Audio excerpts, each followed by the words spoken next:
11월 14일 살아계신 하나님의 말씀 창세기 32장 24절부터 30절 말씀을 가지고 어떻게 변화를 기할까라는 제의 말씀을 드리려고 합니다. 그 전에 TV에서 그 잃어버린 세계라고 하는 프로를 반영한 적이 있었는데요. 고생대부터 현시대까지 큰 동물들이 사라진 원인을 추적했는데 인간에게 멸종되었다는 설이 가장 유력하다는 거예요. 거대한 맘모스의 두개골에 창에 의한 파골된 흔적이 있었기 때문에 그렇다는 거죠. 그렇게 인간에게 멸종된 동물의 종류가 자그마치 1700여 종이 된다고 합니다. 그러면서도 자신들은 멸종되지 않고 지금까지 존재하고 있는 인간이라고 하는 동물은 정말 대단한 존재인 건 확실합니다. 그런 대단함이 자신의 존재 능력을 과시하기는 했지만은 더욱 발전시키거나 변화를 기하지는 못한 원인이 되기도 했지요. 자만했기 때문입니다. 우리가 발전과 새로운 상태를 유지하기 위해서는 반드시 변화가 있어야 합니다. 야곱 같은 사람이 그런 사례라고 할 수 있죠. 야곱이라고 하는 이름은 본래 발 뒤꿈치를 잡는다고 하는 그런 뜻을 가지고 있는데 창세기 35장 10절에 하나님이 그에게 이르시되 네 이름이 야곱이지만은 내 이름을 다시는 야곱이라 부르지 않겠고 이스라엘이 내 이름이 되리라고 말씀합니다. 이스라엘이라는 말은 하나님과 싸워 이김이라고 하는 그런 뜻을 가지고 있는데 아니 발뒤꿈치를 잡고 아주 야비한 그런 인간성을 가진 사람이 위대한 하나님의 사람으로 변화된 그런 의미를 담고 있어요. 이게 바로 하나님이 하신 일이지요. 사람이 변화하는 데는 삶의 위기가 닥치게 됩니다. 야곱이 유삼촌 라반의 집에서 20여 년 지내면서 갖은 고난을 겪었지만 그를 변화시키게 된 결정적 계기는 그때가 아니었어요. 야복강가에서 천사와 목숨을 걸고 싸울 때였습니다. 창세기 32장 25절에 보니까 그 사람이 자기가 야곱을 이기지 못함을 보고 야곱의 환도뼈를 치매 야곱의 환도뼈가 그 사람과 씨름할 때 위골되었더라. 형이 여자를 만나게 되면 죽을지 살지 모르는 그런 상황 앞에서 가족들을 보내놓고 혼자 남아서 죽기 살기로 매달리는데 거기다가 엉덩이 뼈마저 부러져 버렸으니 말이죠. 절망적 상황이 아닙니까? 위기를 겪게 된 거예요. 아무 대책이 없는 극간의 절망적 위기가 처하게 될 때에 인간은 비로소 하나님을 향해 서게 되지요. 하나님께 절대적 의지를 가지고 살 것인가 아니면 삶을 포기하든가 갈림길에 서는 거예요. 그래서 그때의 위기를 잘 넘기지 못하고 어떤 사람은 죽고 망하고 그만 훼손되고 마는 그렇지만 그때를 잘 겪어서 하나님 앞에 완전히 하나님 편에 설 때 다시 살아나게 되는 거지. 이건 절망적 위기를 당해본 경험이 있는 사람이라면 제 이 말씀이 잘 이해될 것입니다. 어미독수리가 새끼들의 둥지를 만들 때에 가시나무를 만들잖아요. 새끼들이 자라가지고 날아야 될 때가 되면 어미가 둥지로 들어가서 그동안 깔아놓았던 포근한 털과 부드러운 깔개 이걸 다 걷어내버리는 거예요. 그러면 새끼들이 가시 때문에 도저히 어쩔 수가 없으니까 둥지를 벗어나려고 날게 된다는 거예요. 그렇게 해서 몇 번 하게 되면 강제로 나는 것을 배우게 되는 거지. 인생도 절망적 위기를 당해서 하나님만을 의지하게 되는 거예요. 하나님께서 우리를 변화시키기 위해서 삶의 위기나 문제나 아픔이나 좌절을 허락하시는 거예요. 선택의 여지가 없는 거지요. 위기는 자신의 무능력을 깨닫고 하나님 앞에 매달리게 됩니다. 창세기 32장 26절에 그가 이르되 날이 세려하니 나로 가게 하라. 야곱이 이르되 당신이 내게 축복하지 아니하면 가게 하지 아니하겠나이다. 그렇게 말을 하죠. 위기에서 하나님의 구원의 능력을 힘입는 죽기 살기로 매달리는 방법밖에 없어요. 이거 되면 되고 말 말고 어림도 없는 얘기예요. 하나님 외에는 해결자가 없기 때문에 목숨 걸고 기도해야 되는 거죠. 하나님 원하시는 대로 변화되지 않으면 안 되는 거예요. 그때 비로소 우리들 자신을 헌신하게 되고 우리 자신을 완전히 내려놓게 되고 하나님 뜻에 순종하게 되죠. 인생에 위기가 없는 사람은 신앙이 성장하지 않아요. 맨날 그 모양 그 타령이에요. 하나님께 온전히 헌신할 수가 없는 것이기 때문이죠. 그래서 위기가 은혜인 거예요. 고통과 실패가 은혜입니다. 변화의 기회가 주어진 거지요. 하나님을 인정하고 깨닫고 우리는 변화를 기해야 합니다. 창세기 32장 27절에 그 사람이 그에게 이르되 네 이름이 무엇이냐? 그가 가로되 야곱입니다. 하나님께서 존재성에 관해서 물으신 거예요. 넌 도대체 어떤 존재냐? 네가 자각하고 있는 너의 존재성은 무엇냐 하는 걸 물은 거예요. 남의 발꿈치나 잡는 사기꾼 협작금으로 지금까지 살아온 것을 깨닫게 하기 위해서죠. 야곱은 형 에서를 속이고 장자권을 뺏었죠. 아버지의 축복권을 훔쳤죠. 야곱은 하나님께 정직하게 고백한 거예요. 자신이 사기꾼이고 음모자라는 것을 고백한 거예요. 다 털어내버린 거예요. 자신이 어떤 자인가 하는 인식을 하나님 앞에 변화하기 위해서 꼭 필요한 자각입니다. 우리의 결정과 죄와 연약함과 잘못들을 자각하고 시인할 수 있어요. 그게 하나님 앞에 고백하는 거예요. 죄를 시인하고 고백하는 거예요. 그리고 회개하는 거예요. 변명이 필요 없어요. 솔직하고 적나라하게 고백하고 자신의 죄와 연약함을 고백하는 거예요. 자신의 나약함과 문제를 고백하고 자신의 무능력을 깨닫고 고백할 때 비로소 하나님께서 사실인 것을 보시고 도와주시기 위해서 닫힌 문을 여시는 겁니다.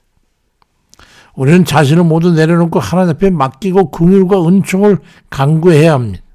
하나님, 나를 축복하지 않으시면 절대 놓지 않겠습니다. 전 여기서 죽이시든지 저를 축복하시든지 해주세요.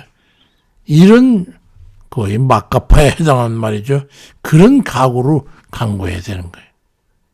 근데 많은 사람이 너무 쉽게 포기하고 난 철수, 난 못해, 죽어도 못해. 그럼 죽는 거예요. 좌절하고 많은 경우죠. 그렇게 해서 하나님이 주시는 복을 놓치는 겁니다. 어느 정도 기도하다가 포기하고 어느 정도 근신하고 살다가 포기하고 세상길로 가버리고 포기해서는 결코 현실의 고통이나 위기를 반전시킬 수가 없는 겁니다. 자신을 완전히 부인하고 내려놓고 자신을 하나님 앞에 온전히 드려야 돼요. 바로 하나님께 인정받는 단계에 이른 거죠. 창세기 32장 28절에 보니까 그 사람이 가로되 네 이름이 다시는 야곱이라고 부를 게 아니다. 이제 이스라엘이라고 부를 것이니 이는 내가 하나님의 사람으로 더불어 겨루어 이겼음이니라. 야곱이 청하여 가로되 당신의 이름을 가르쳐 주십시오. 그 사람이 가로되 어찌 내 이름을 묻느냐. 그리고 거기서 야곱을 축복했다고 기록되어 있습니다. 우리가 하나님 앞에 헌신하여 기도와 예배와 말씀의 묵상과 절제와 근신 등등의 이 변화된 행함을 감사의 제물로 하나님 앞에 드릴 때에 진실된 지속성이 있어야 되는 거예요. 잠깐 며칠 기도하고 말고 또 예배 드리다 그것도 그냥 슬쩍 지나가 버리고 이 눈 가리고 아웅하는 식의 변화를 가지고는 하나님을 감동시킬 수 없잖아요. 하나님께 믿게 할 수가 없잖아요. 하나님께서는 전적인 순종, 전적인 자기 포기, 전적인 믿음을 하나님께서 믿을 수가 있을 정도가 돼야 되는 거예요. 그럴 때 이제 너를 위해서 내가 역사하겠다.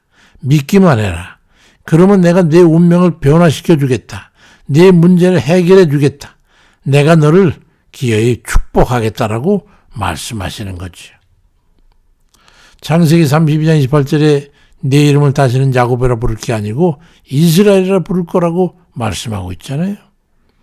야곱의 진심을 아신 하나님께서는 하나님과 싸워 이긴 자라고 하는 영예의 이름, 이스라엘이라고 하는 이름을 주신 거예요. 그리고 그를 전적으로 축복했다고 기록되어 있잖아요.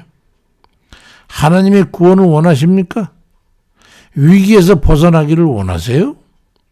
최악의 상황에서 벗어나고 싶습니까? 그렇다면 하나님께 완전히 신뢰하고 의지하여 맡기시기 바랍니다.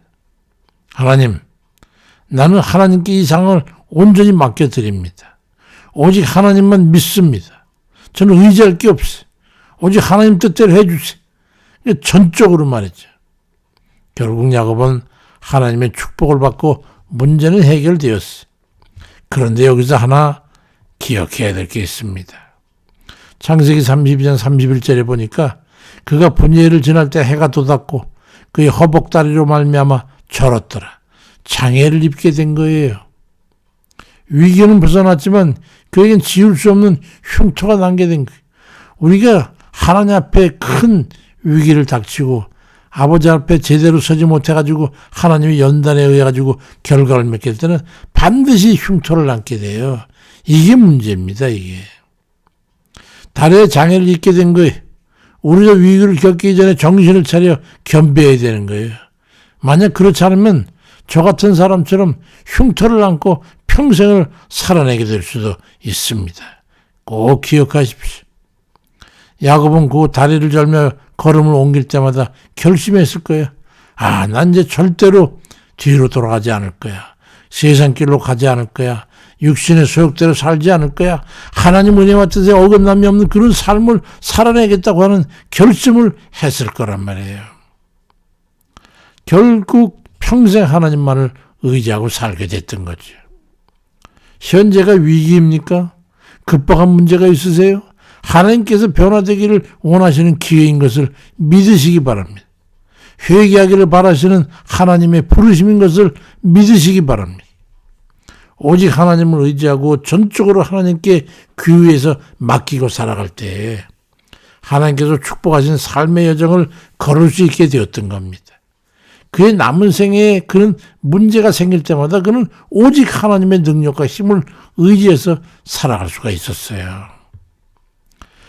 인생 재반 문제로 위기에 봉착해서 염려하고 걱정하고 있습니까?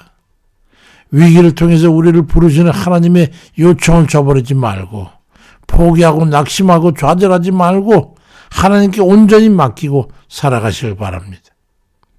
기도와 예배로 하나님과 동행하면서 주의 뜻에 어긋남이 없는 삶을 살면서 경건의 삶을 운영함으로써 위기는 축복의 기회로 변하여 걱정이 기쁨으로 고통이 즐거움으로 실패가 성공으로 변화되어서 그 받은 바 축복을 살아가며 선전하면서 나머지 여생을 살아가는 그런 이 되시기를 주의 이름으로 축원드립니다. 아버지, 우리의 살아온 삶이 아버지 우리 하나님의 뜻에 이루어지는 과정이요 과도기요 또 우리가 깨닫게 되는 경험이 되는 줄 아버지 믿습니다. 우리가 주님 마음은 원이었지만 온전히 변화되지 못하고 내 뜻과 내 방식과 내 주관과 내 고집과 내가 바른 육신의 소욕대로 살아왔던 그 삶의 결과로 우리가 위기를 당하고 어려움을 당하고 고통을 당해서 결국은 우리 하나님 앞에 손들고 완전히 순종하고 아버지 뜻을 행하여 살아가고자 작정을 할 때 아버지께는 그 시기와 때를 변화시켜서 우리를 축복하시고 우리 발걸음을 인도하시고 우리 여생을 끝까지 가게 하셔서 하나님 나라까지 그 발걸음을 인도하신 줄 믿사오니 오직 주님 감사를 드리면서 아버지 그래도 그 위기 상한 그 육신을 가지고도 이날까지 살게 오신 걸 감사드립니다. 아버지 나머지 생에도 우리 아버지께서 우리의 발걸음을 인도하시면서 우리를 영원한 복락의 나라 주의 나라에 아버지 들어가게 하실 줄 믿사오니 감사드립니다. 아버지 위태위태한 삶을 참 흉터를 가지고 있으면서도 이날까지 살아가게 하시니 무엇으로 하나님 앞에 감사를 다할 수 있겠습니까? 오직 감사할 뿐이지. 그럼에도 아버지께서 힘주시고 그래서 언제나 우리를 부르시고 또 주님 게을러지거나 나태할 때 아버지 곧비를 잡으시고 또 주님 세상길 가고자 하는 그런 육신의 소욕이 솟구칠 때 아버지께서 곧비를 잡으셔서 우리로 살게 하시니 주의 백성으로 주 앞에 살게 하시니 감사를 드립니다. 아버지, 오늘도 그 깨닫는 바 있어서 하나님 뜻으로 살게 하옵시고 아버지를 기쁘시게 하는 경건의 삶을 주도적으로 살 수 있는 저희에게 인도해 주옵소서. 감사드리고 예수 그리스도의 이름으로 기도드립니다. 아멘입니다.